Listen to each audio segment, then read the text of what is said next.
You're white or whatever you are. I'm black or whatever I am. Oh, this really pisses me off, but go ahead. You want to move on to another question? No, I don't. I'm going to stop calling you a white man. Yeah. And I'm going to ask you to stop calling me a black man. You got brains in there, right? To give you a direct statement right there is playing a game that I'm not interested in playing. Okay. Sometimes you get what you feel is slightly ambushed by somebody who's really got an agenda. And that. In a world where interviewers often have their own hidden agendas, some Hollywood stars refuse to play along. But when Kanye West was hit with a loaded question, he met it with raw honesty that was as polarizing as it was unforgettable. Are you afraid of losing your audience? Yeah. I told you I'm only afraid of God. I'm only afraid of my daddy, God. I done been 15 years. I'm telling you, God is showing that you can have your own thoughts, bro. I've been canceled before there was cancel culture. Who told you that my career would be over? The same people that are telling you that you can't have a right to say who you will vote for, might think they so woke, but they following the rules of what woke's supposed to be. However, Samuel L. Jackson took things up a notch, getting even more confrontational when a reporter criticized the language he used in Django Unchained, leaving no room for interpretation. There's been a lot of controversy surrounding the usage of the N-word in this movie. And nobody, none. The word would be... Oh, I don't want to say it. Why not? I don't like to say it. Have you ever said it? No, sir. Try it. I don't like to say it. Try it! Really? Seriously? We're not going to have this conversation unless you say it. But the poor, unsuspecting reporter clearly wasn't prepared for Jackson's fiery clapback, and it showed in their reation. You want to move on to another question? Okay. Awesome. I don't want to say it. Come on! Will you say it? No. That's not the same thing. Why do you want me to say it? They're going to bleep it when you say it on your show. Say it! I can't say it. If I say it, this question it won't make air. Okay, forget it. Denzel Washington, on the other hand, is known for his calm yet cutting takedowns, but his insightful response to a question about race relations was as impactful as it was unshakable. Have race relations improved? You know, race relationships have to do with race relationships. You're white or whatever you are. I'm black or whatever I am. We're standing here talking now. That's how we get things done. You can't legislate love. The President of the United States can't legislate us into liking each other. We have to step forward and ask questions about each other and engage. There's no law that says, oh, because I'm president, you all got to get along now. So it's up to us. However, this wasn't Denzel's first rodeo. He had previously shut down reporters with his trademark poise on similar topics, proving why he's a legend both on and off the screen. So why did he need a black director?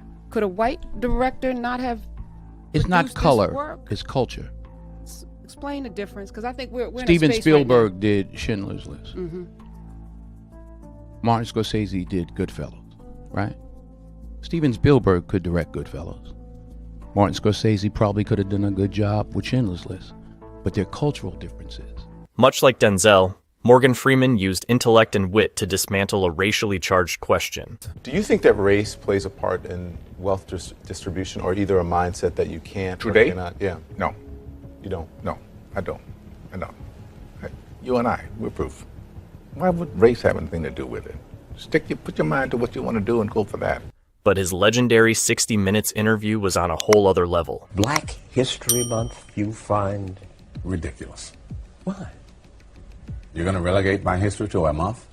Oh, come on. What do you do with yours? Which month is White History Month? No, well, come on, tell me. Well, I'm Jewish. Okay, which month is Jewish History Month? There isn't one. Oh, why not? Yeah. Do you want one? No. I don't either. However, it was Freeman's bold refusal to separate black history from American history that left the interviewer speechless and audiences cheering. I don't want a Black History Month.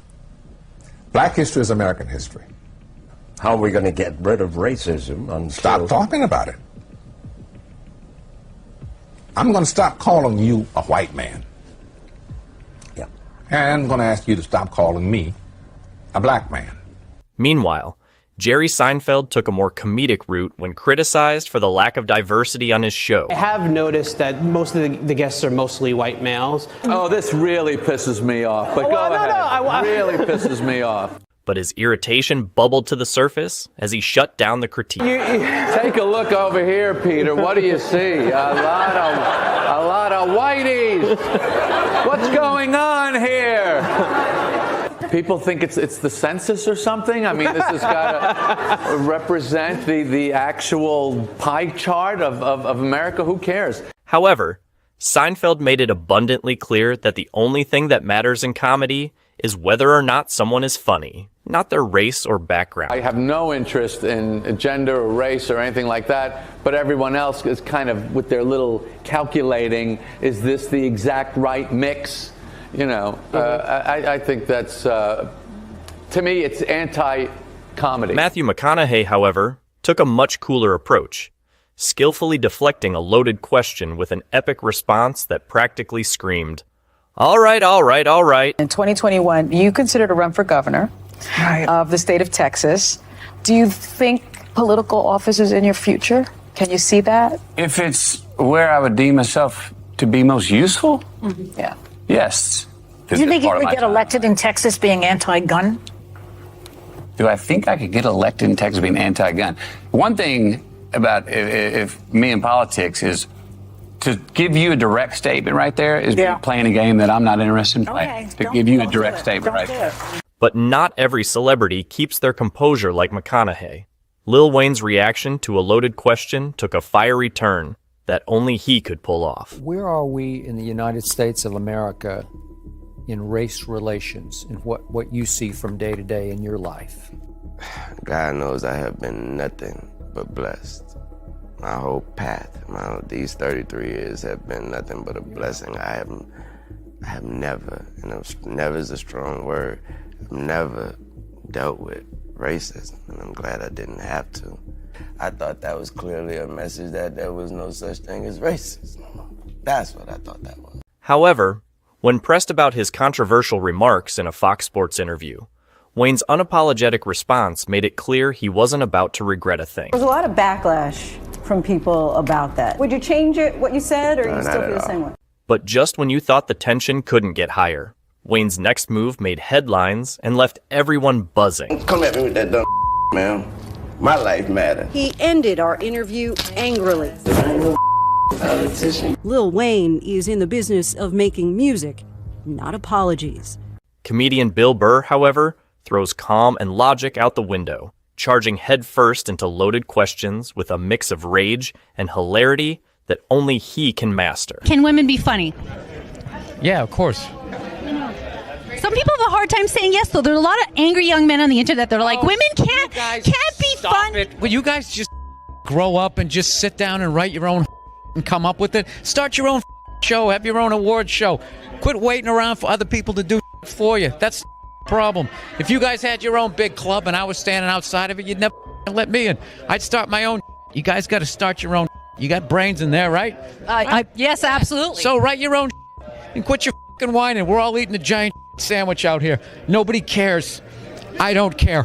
But as the conversation heated up, Burr doubled down, making sure to call out the agenda behind the questions with unapologetic candor. Makes no difference whether you got a or a. All right? Just do what you want to do, and hopefully people respond to it. But this the quotas and all of this become undeniable.